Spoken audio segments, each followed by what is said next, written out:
ताई तुझं नाव सांग. स्वप्ना सचिन मानकर. आणि भाऊजी काय करतात? माझे मिस्टर ड्रायव्हर आहेत. अरे मजाच मजा आहे मग. मजा नाहीये. अरे मनात आलं की असं सांगायचं, चला गाडी काढा आणि जाऊया कुठेतरी फिरायला. काय सांगशील ताई, काय सांगायचं होतं तुला? माझं माहेर कसं, मी लहानाची मोठी जन्म मुंबईमध्ये झाला, लहानाची मोठी मुंबईमध्ये झाले, शिक्षण मुंबईमध्ये झालं आणि आई वडिलांच्या इच्छेखातर मी गावी लग्न केलं. स्वप्नात सुद्धा म्हणजे कधी माहीत नव्हतं की गावाला घरं कशी असतात किंवा काय कसं असतं ते, पण मी प्रत्यक्षात अनुभवलं. लग्न झालं आणि लग्नाच्या 4 वर्षानंतर माझ्या मिस्टरांनी दुसरं लग्न केलं.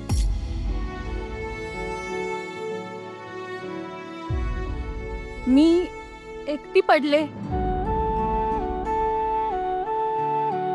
2 मुलं होती माझ्या पदरात. पण आई वडिलांची शिकवण की आयुष्यामध्ये हार मानायची नाही आणि पहिल्यापासून बिनधास्त राहिलेली, म्हणून मी हार मानली नाही. स्वतः पदर खचला आणि सासरची मदत नसताना, माहेरची मदत नसताना मी माझ्या हिमतीवर माझ्या 2 मुलांना लहानाचं मोठं केलं, त्यांना शिक्षण दिलं, नोकरीला लावलं आणि आज मी इथपर्यंत पोचले. मी माझ्या मुलांचा मला पाठिंबा होता म्हणून.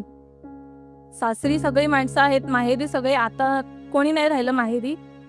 आई वडील वारले, भाऊजे वारली, भाऊ वारले, बहीण वारली, म्हणजे सगळी गेली.